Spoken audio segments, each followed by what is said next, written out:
Namaskar, myself Radilal Soni, PGT Biology St. Joseph Public School Tom. Welcome again in our YouTube channel. Class 12 lecture number 18. Topic परासरण. देखिए हम पिछले video lecture में पढ़ रहे थे, हमने एक नया लेसन चालू करा है जिसका नाम है जल संबंध. पादपों का जल के साथ क्या संबंध है, हम इस बारे में पढ़ रहे थे.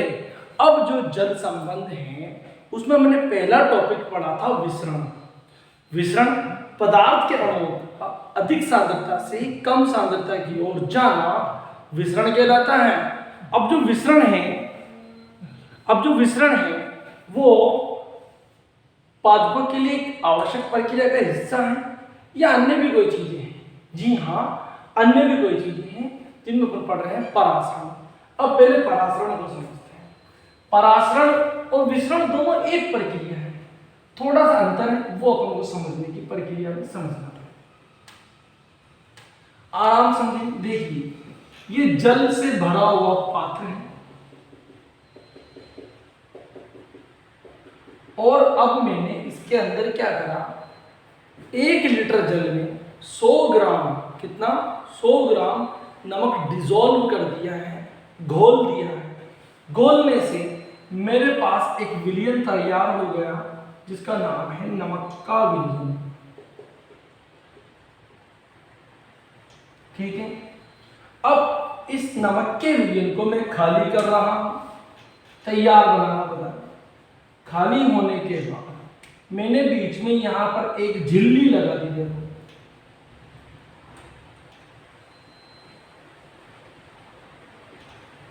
अब इस झिल्ली की क्या खास बात है भाई, वो भी आप खुद डिसाइड. और इधर मैंने नमक का विलयन भर दिया. ये नमक का विलयन भर दिया मैंने.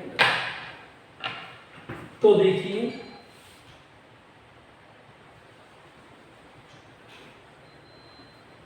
नमक का विलयन. नमक का विलयन भरने के बाद इधर बीच में एक झिल्ली लगी हुई, इस झिल्ली का नाम अभी डिसाइड करेंगे, अपन थोड़ी देर रुक जाइए. और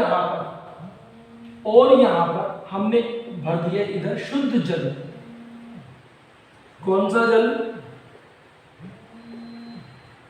शुद्ध जल. शुद्ध जल भरने के बाद क्या करा हमने, बीच में झिल्ली लगा. अब हम क्या देखेंगे कि धीरे धीरे थोड़ी देर में नमक का विलयन जो भरा हुआ था उसका तल बढ़ने लगता है. भाई ये क्या हो रहा है? दरअसल ये रहा है कि जल के अणु अपनी अधिक सांद्रता से कम सांद्रता की ओर इस झिल्ली में होकर उधर जा रहे हैं, इसलिए नमक के विलयन का आयतन बढ़ रहा है. तो ध्यान दें, जा कौन रहे हैं? जल के अणु. जा कौन रहे हैं? जल के अणु. कहां से जा रहे हैं? जल में से जा रहे हैं. क्यों जा रहे हैं? क्योंकि यहां जल के अणुओं की सांद्रता ज्यादा है. यहां 1 लीटर जल है, उधर 1 लीटर विलयन है. उधर 900 ग्राम तो जल और 100 ग्राम नमक है. इधर 1000 ग्राम पूरा का पूरा ही क्या है? जल है. तो जल के अणुओं की सांद्रता कहाँ ज्यादा हुई? यहाँ. कम कहाँ हुई? यहाँ. तो जल के अणुओं का अपनी अधिक सांद्रता से कम सांद्रता की ओर जाना क्या कहला रहा है? विसरण. अब मैंने आपसे क्या कहा कि ये झिल्ली ऐसी है जो केवल जल के अणु इसमें से जा सकते हैं और जल के अणु आ सकते हैं. ऐसी झिल्ली जिसमें से जल के अणु जा सकते हो और जल के अणु आ सकते हो, तब वो कहलाती है क्या? अर्धपारगम्य. तो जल के अणुओं का अधिक सांद्रता से कम सांद्रता की ओर अर्धपारगम्य झिल्ली से जाना परासरण कहलाता है. परासरण को अंग्रेजी में ऑस्मोसिस. दोबारा लाइन सुने. देखो, परासरण केवल जल के अणुओं का होता है, पहली शर्त. दूसरी शर्त, परासरण सदैव कौन सी झिल्ली से होता है? अर्ध पारगम्य झिल्ली से होता है। अर्ध पारगम्य झिल्ली क्या होती है? ऐसी झिल्ली जिसमें से जल के अणु जा सकते हो, आ सकते हो और कोई भी विलेय पदार्थ नहीं जाता आता हो, अर्ध पारगम्य झिल्ली कहलाती है। तो जल के अणुओं का अधिक सांद्रता से कम सांद्रता की ओर अर्ध पारगम्य झिल्ली द्वारा जाना परासरण कहलाता है। अब परासरण दो प्रकार का, अंतः परासरण, बहिर्परासरण। देखो यहां मैंने जल भरा एक पात्र और इसमें डाल दी मैंने किशमिश, और किशमिश कैसी है? सूखी हुई, सूखी किशमिश। हम 1 घंटे में देखेंगे कि किशमिश धीरे धीरे फूलने लगी है और 2-3 घंटे में आप देख पाएंगे किशमिश फूल कर मोटी हो गई। भाई ऐसा क्यों हुआ? अब ध्यान से सुनिए। किशमिश जिस झिल्ली का बना हुआ है वो झिल्ली कौन सी है? अर्ध पारगम्य। पहली बात, झिल्ली कैसी हो गई? अर्ध पारगम्य। और बाहर क्या भरा हुआ है? जल। किशमिश के अंदर क्या है? भाई किशमिश स्वाद में मीठा होता है, मतलब उसमें शर्करा है, शक्कर है, शक्कर है, लेकिन किशमिश सूखा हुआ से हमारा मतलब, अगर आप उसे ऐसे करेंगे तो आपको पता चलेगा हल्का सा गीला है। किशमिश गीला है मतलब जल के अणु तो हैं। तो देखो यह एक अंतर उत्पन्न हो गया, यहाँ जल के अणु ज्यादा है, किशमिश के अंदर जल के अणु कम है, और झिल्ली कौन सी है? अर्ध पारगम्य। तो जब जल के अणु बाहर से किसी कोशिका के भीतर अर्ध पारगम्य झिल्ली से प्रवेश करते हो तब उसे क्या कहते हैं? अंतः परासरण। अब उल्टा करेंगे, देखो ये फूली हुई किशमिश है मेरे पास, ये वाली भाई फूली हुई है, मतलब इसमें जल क्या है? ज्यादा है, तभी तो फूली है। बाहर मैंने शर्करा का सांद्र विलयन भर दिया,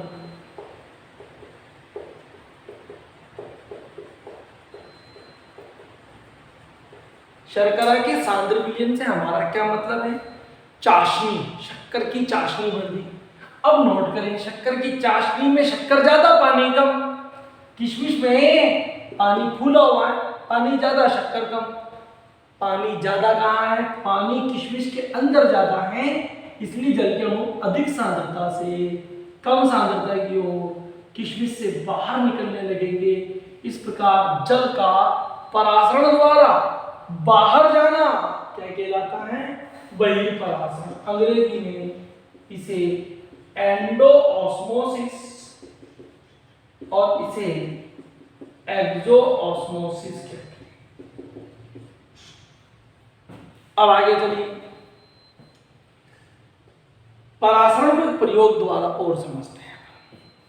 देखिए एक लोहे का स्टैंड है जिस पर कांच का पात्र लगा दिया गया है। इस कांच के पात्र में मैं जल भर रहा हूं,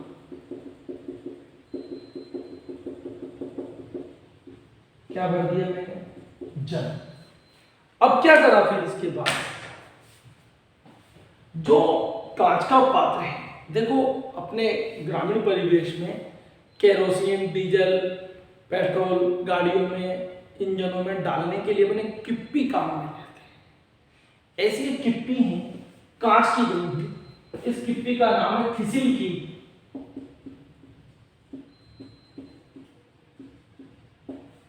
इस किप्पी पे क्या करा हमने? ऐसी होती है भाई या छेद, यहां तो उंगली लगा दी ताकि छेद बंद हो जाए। उसके बाद अंदर जो है इसमें शक्कर की चाशनी बन गई। इसकी शक्कर की चाशनी, चाशनी बनने के बाद इसके ऊपर प्रयोगशाला में हमने एक झिल्ली लपेट दी। इस झिल्ली का नाम क्या है? अर्ध पारगम्य झिल्ली।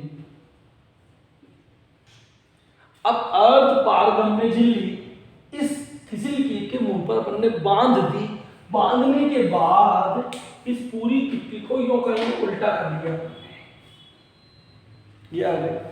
अब यह नीचे झिल्ली बंधी हुई है यहाँ पे, तो नीचे शक्कर की चाशनी नीचे नहीं रहेगी, बंधी हुई है अच्छे से, चारों ओर कांच की बनी हुई है। ऊपर से मुंह खुला हुआ, और इसको उल्टा लटका दिया अपन ने, और ये शक्कर की चाशनी भरी हुई है यहां तक। इसका तल नोट कर लिया मैंने ए। क्लियर। अब इस प्रयोग को जल से भरे पात्र में रख के 2-3 घंटे के लिए अपन छोड़ देते हैं। क्या क्या करा दोबारा सुनो। एक लोहे के स्टैंड पे कांच के पात्र में जल भर दिया, एक थिसिल कीप में शर्करा की चाशनी भरकर या शर्करा का सांद्र विलयन भर के हमने चित्रानुसार उल्टा लटका दिया, और इसके मुंह पर एक अर्ध पारगम्य झिल्ली लगा दी, और इसके तल को नोट कर लिया। 2-2.5 घंटे बाद हम क्या नोट करते हैं, थिसिल कीप के भीतर भरे हुए शर्करा के सांद्र विलयन का तल ऊपर उठ जाता है, पॉइंट बी पर आ गया, यहां आ गया।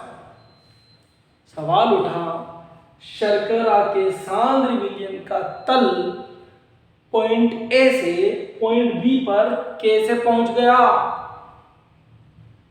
पॉइंट ए से पॉइंट बी पर ये ऐसे पहुंच गया कि शर्करा के सांद्र विलयन में जल के अणुओं की सांद्रता कम और शक्कर के अणुओं की सांद्रता ज्यादा थी।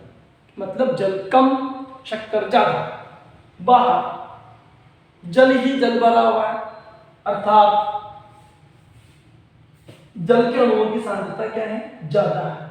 इसलिए जल के अणु अधिक सांद्रता से कम सांद्रता वाले नियम की ओर चलते हैं, लेकिन चूंकि अर्ध कार्बन में झिल्ली लगी हुई है तो जल अंदर प्रवेश करने लगता है, जल अंदर प्रवेश करता जाता है और तल बढ़ता चला जाता है। इस प्रकार अर्ध कार्बन में झिल्ली से जल के अणुओं का अधिक सांद्रता से कम सांद्रता की ओर जाना परासरण कहलाता है। तो ये हुआ परासरण का प्रयोग द्वारा प्रदर्शन, ये परासरण के उदाहरण, और ये परासरण को अपन ने समझा। अंतर परासरण सूखी हुई किशमिश का फूल जाना इसका उदाहरण है। बहिर्परासरण फूली हुई किशमिश का पुनः शर्करा की सांद्र विलयन में सिकुड़ जाना बहिर्परासरण का उदाहरण है। इस प्रकार आज की वीडियो लेक्चर में अपन ने परासरण, परासरण के लिए प्रयोग, परासरण के उदाहरण और परासरण के प्रकार देखे।